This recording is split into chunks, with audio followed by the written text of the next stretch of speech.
Okay, I'm turning and making a video at the same time. That's multitasking. I'm ambidextrous, just like Trump. Hi guys, it's Victor, Gimmeabreakman. This is going to be a laundry video. I got my son over here next to me. Say hello, Vic. Hello. He's going to play Switch and ignore me. Long time no see, guys. I just woke up, but actually I woke up pretty early, but I forced myself to go back to sleep because you need to sleep, guys. You need the beauty sleep. Yeah, I just woke up, so my mouth isn't really moving very fluently, yes, smoothly yet. But yeah, this is a good chance. I've been wanting to make a video for a while, get stuff off my chest. Speaking of chest, getting that barbell off my chest, that's what I do these days. That's my therapy, the gym, you know. I know that if I just put on a little bit more muscle, just a little bit more, I'll be happy. Just a little bit more. Of course, I'm joking, but that's a very, very popular meme going around right now. Anyway, yeah, so I go to the gym a lot, but I don't get enough sleep. Well, I mean, I do, but I could, the more, you know, the more the better. I got up at 4 this morning, and I forced myself to lay in bed and try to get some more sleep, but I don't know if I really got it. I went to bed really early too. My wife was surprised. Like, why are you going to bed so early? But I got up at 4 the day before, and I actually got up and did work, so. But getting up early is also a great time to either go to the gym or get some other stuff done. What are you playing? You watching video games or what? What are you playing? Peter. You're just watching. So using my Wi-Fi to watch games on Switch. Okay. Anyway, so wow, so much to talk about. Of course, things happening in Japan. There's some crazy Australian jumped in the water at some popular Tokyo tourist spot, apparently. You know, what are you going to say about that? At least he's not Johnny Somali, you know. And I hear he doubled down on his defense, you know, whatever. I don't know. I think the best thing to do is just ignore these people. And I would suggest this: Japanese should, if they want this kind of stuff to stop. Oops, this guy's really. They should make a law that if you are convicted of breaking this public nuisance law, you should get all your social media accounts erased. I don't know if they can do that. I'm not sure that's enforceable, actually. I mean, they can make more, I suppose, but wow, that guy's really speeding. Actually, I'm speeding too, but he's really speeding. That would be my suggestion. I mean, I thought about it very briefly, but or there would be, you know, there could be something about that. Is that freedom of speech? But freedom of speech, does freedom of speech exist on an international, in international law? I don't think so, but I'm not sure.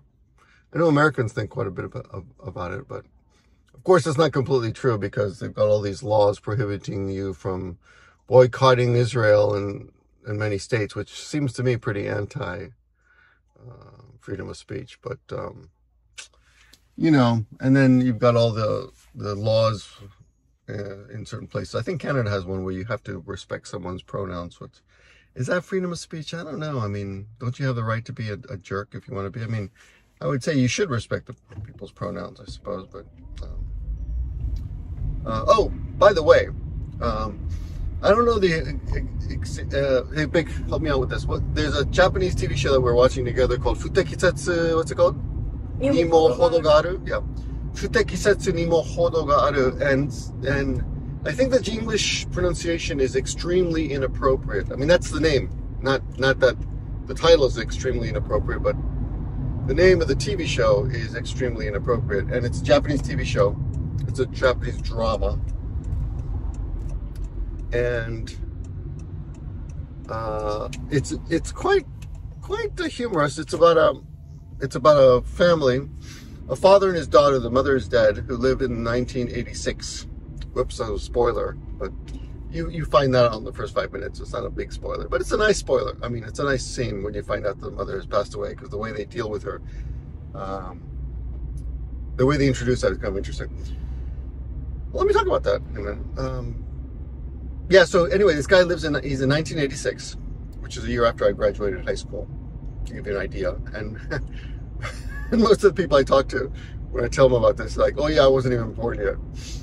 But anyway, he's in 1986, and he gets on a bus, and he shows his daily life. He's a teacher, and it's funny because he's smoking in the teacher's room, and he's sexually harassing his coworkers, and they're exchanging porno videos and porn magazines in the teacher's room, and like completely normal, you know. And it reminds me of Forrest Gump. I remember, some of you might remember. In Forrest Gump, there's a scene where the doctor is smoking in the office, talking to Forrest Gump, examining Forrest Gump, and he's smoking. And you know, it's kind of interesting to see how things used to be, right? And I have memories of when I first came to Japan of seeing people smoking on the subway, on the trains. I think it might have actually been illegal by then already, but some people were still doing it, you know. I remember there was one time when I was on a train. It wasn't a subway, it was a train, and and the laws might have been different depending on the train and subway. But anyway, he was smoking, and everyone was like getting away from him, like, oh, this guy's terrible. So we stopped at a small, you know, station. We stopped at a station, doesn't matter where. Anyway, he stopped at a station, and I kind of picked him up and put him out on the platform. And everyone was happy. Of course, I would never do that again. You should never lay your hands on anyone. I've changed quite a bit. I've thought about that too. I think living in Japan has made me a better person because, I don't know, not that I was an immoral SOB, but I think I've become a little bit more socially aware of the way you should behave in public. You know, things I wouldn't do, things I would have done a long time ago, I won't do now. But I'm still a loud-mouthed American, you know. But I've stopped telling people to stop smoking on the street or in restaurants where they shouldn't. And I definitely don't lay my hands on anyone anymore. But I'm not afraid to throw my weight around if necessary. Luckily, that's never happened. And now when you have kids, you got to be more careful. You don't want to be. I was about a month and a half ago. I did something really screwy. Oh, by the way, this is a laundry video, which means it's going to be a long ass video, and I'm going to go off on a billion tangents. But about a month and a half ago, I was walking with my kids on the way home from the supermarket, and we were having fun, just walking.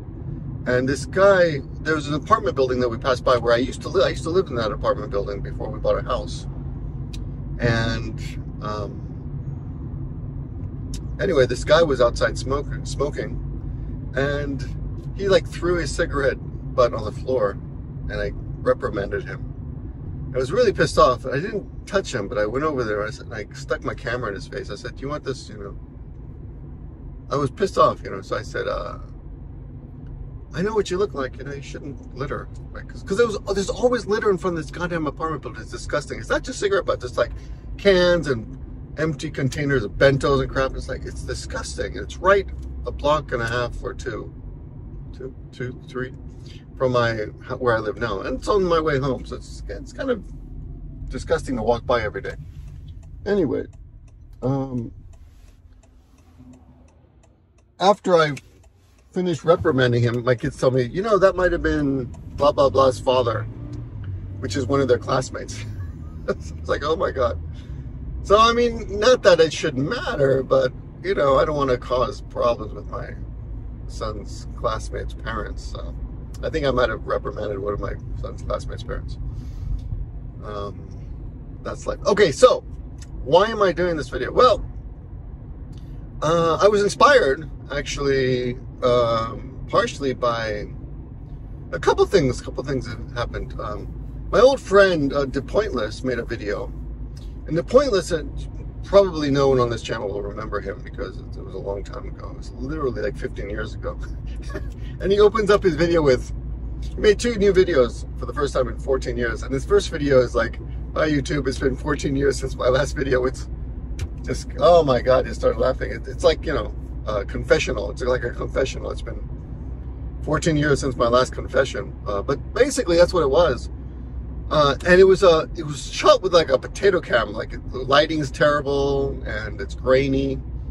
But there's something also very kind of romantic about the whole video.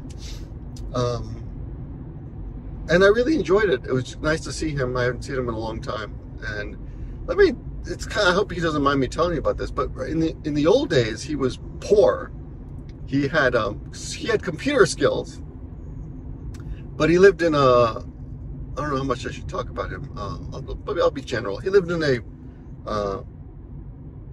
developing country. I guess, is that the word now? We're not allowed to say third world country anymore, right? He lived in a developing country, didn't have a lot of money. And there was a time when I actually sent him a computer that I wasn't using anymore because he could use it. I mean, it was a good computer, but I'd gotten a new one, so it was a laptop. So I sent it. A friend was going to, by chance, was going to be in his city, at his passing through his airport. So he came down and picked it up. So I gave him a new computer. Anyway, nice guy. Great guy, funny guy, really skilled, made funny, short but funny videos that took forever to edit, but were very, very short. There was a I'll give you just a short example. There was a thing going around a long time ago where it was called the naked vlog. You had to just sit in a bathtub or something and do a vlog naked, or somehow hide your nakedness, but still get on video, right? I think I did mine in a bathtub, but I don't remember. A lot of people, there was one girl who did one very sexily where she's facing the camera laying on a bed, but it was in such a way that her head was blocking all her nudity. But, you know, I mean, she might have not really been nude, but it looked like she was nude. But she was hiding everything, right?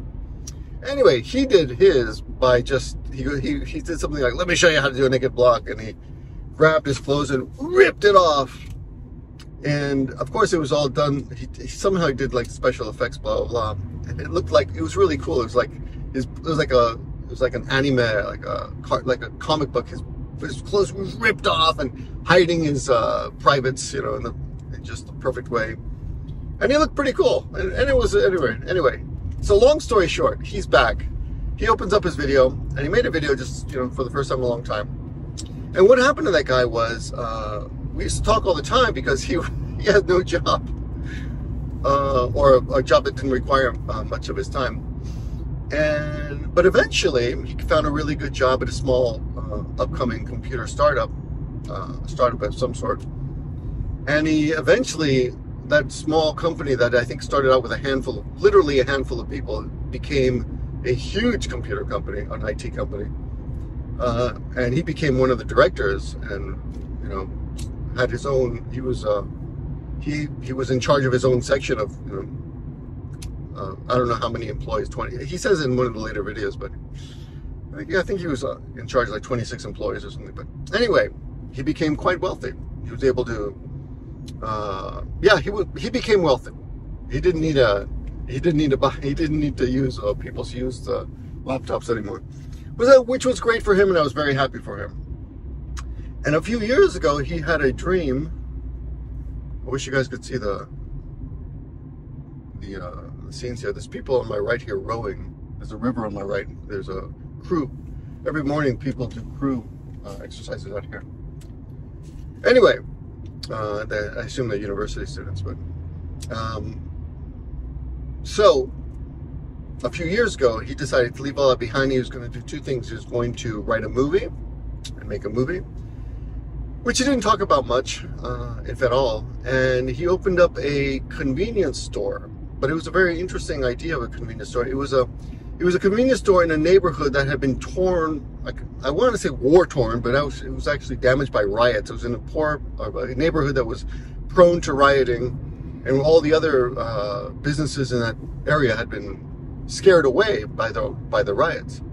What he did was he opened up a store and reinforced it with steel windows and bars and stuff. And he made it so that it only had one small window where you would get the products that you ordered. And you would order on the outside and come and pick it up that one window, so you couldn't go inside. You would just order what you wanted, and it sold the basics because this neighborhood needed a place that sold, you know, milk, eggs, and bread, and all the basic stuff that you need. I guess Coca-Cola, whatever, sodas. But it was like a basic convenience store.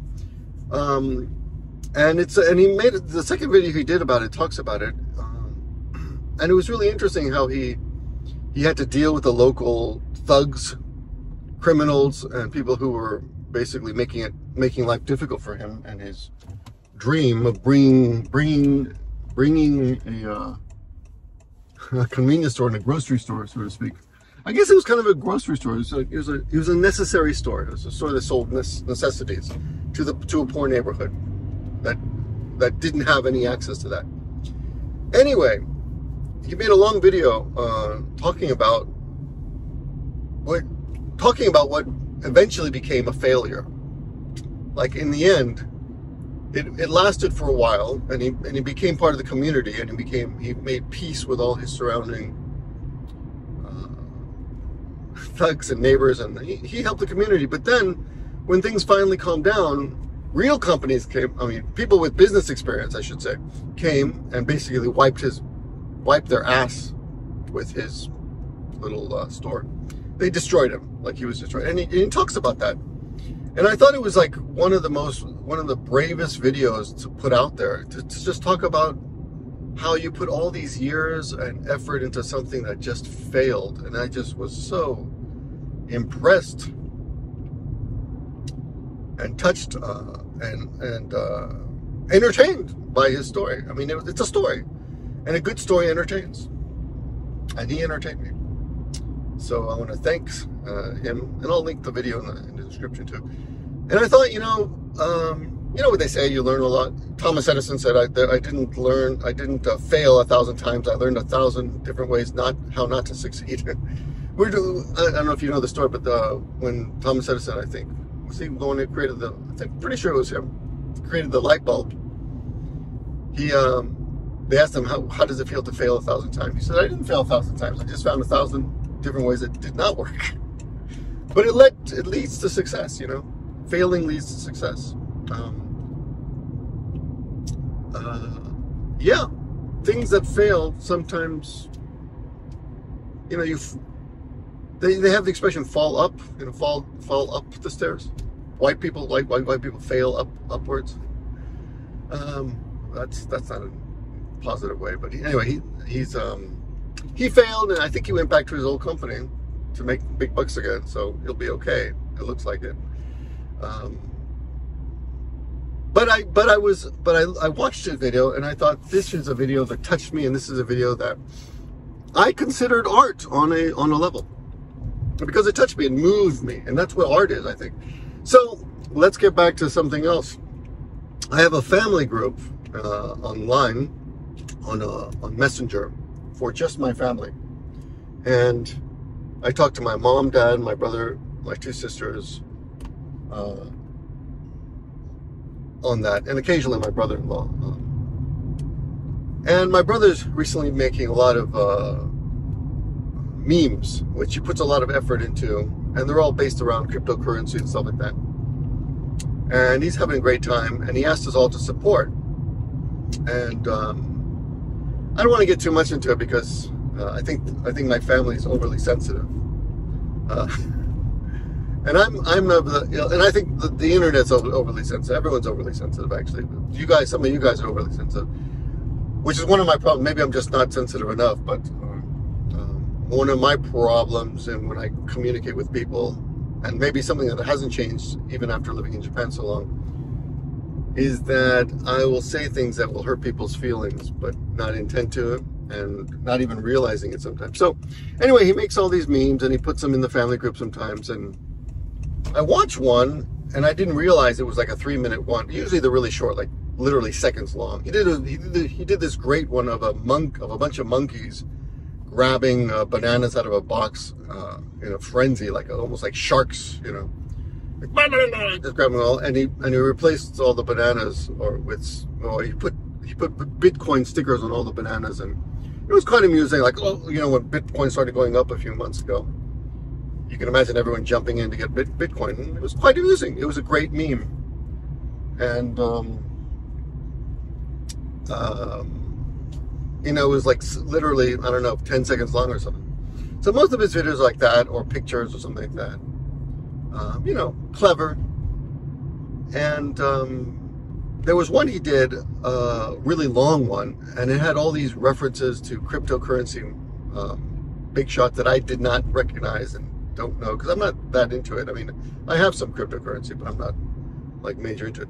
But anyway, he was, my sister was giving him advice on how to reach more audiences and said something about making it shorter. I said, yeah, I watched 30 seconds of it. And that little comment of mine became, he took it as a big insult because it's 3 minutes long. But I'm like, I didn't realize it. I didn't realize it was 3 minutes. I just thought I'd seen enough, and it was probably going to be over anyway, because 30 seconds for me, for one of his videos, is very, very long. This is Instagram stuff, by the way. But anyway, what I did get out of that conversation was that I said, he said he was pissed off that the family doesn't support his videos, and I'm like, man, don't take it so personally. Nobody watches my videos and family, and I don't care. I really, honestly don't care. If I meet you in real life and you say, oh, I'm sorry I don't watch your videos, I don't care.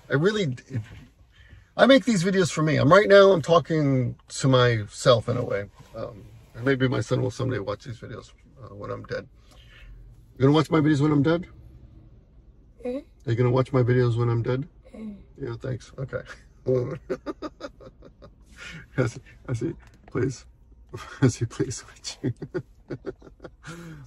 But by the way, we're on our way to pick up Jichan and Bachan, which we do almost every weekend on Saturday or Sunday, and bring them over because they're old, so it saves them the hassle of getting on the bus or taking the subway, and they stop driving a while because they don't trust themselves with a car, which a lot of older people should do in this country where so many people are over the age of 65 now.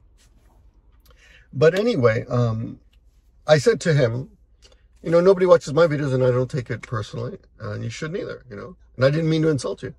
But he said something that I thought was interesting. He said, this is different. I put a lot of work. Anybody can just turn on the camera and talk. This is, what I do is art. It's art. And I'm like, well, I don't know if that's art. You're basically taking other people's images and putting, other labels on it and comical subtitles and stuff. And, I kind of, wonder, well, I mean, yeah, okay. It's a loose definition of art, but it's not like my friend on Instagram, Hope, who she's an artist and she draws with a pencil, with colored pencils and paintbrushes and on paper. I mean, that's art. She has a skill. That's something that takes, and not just anybody, literally not anybody can do. I mean, yeah, anybody could, I suppose, turn on a camera and speak from the heart, but it, oh yeah, that's another thing. We talked about, in Hiko Simon's 2.5 Voyages about a week ago, we talked about what is art. And just because somebody can draw doesn't mean they're an artist, right? And just because somebody can turn on the camera and make a video doesn't mean they're an artist either, right? And I'll tell you another reason I haven't been on here for a while. I got ruined by Phoebe. I mentioned this before, but Phoebe Walker-Bridges. She's the writer of Fleabag. And she's also one of the writers on the last 007 movie. And she's also an actress. She's also a writer and an actress. And she's behind Killing Eve. She wrote that as well. Or she adapted that, I don't know. But anyway, she once said something in a speech that struck me. Hit me hard, and I can't find it. I've been looking for it on the internet because I wanted to share it with my family. And it's that basically, don't waste people's time. But I feel like, Jesus Christ, that's like describes all my laundry videos. Yeah, and it's kind of humbled me. I thought, you know what? I don't want to waste people's time. I want people to get on to watch something and get something out of it. I don't want them to waste their time. So I do apologize if I've wasted your time in the past. I try not to, but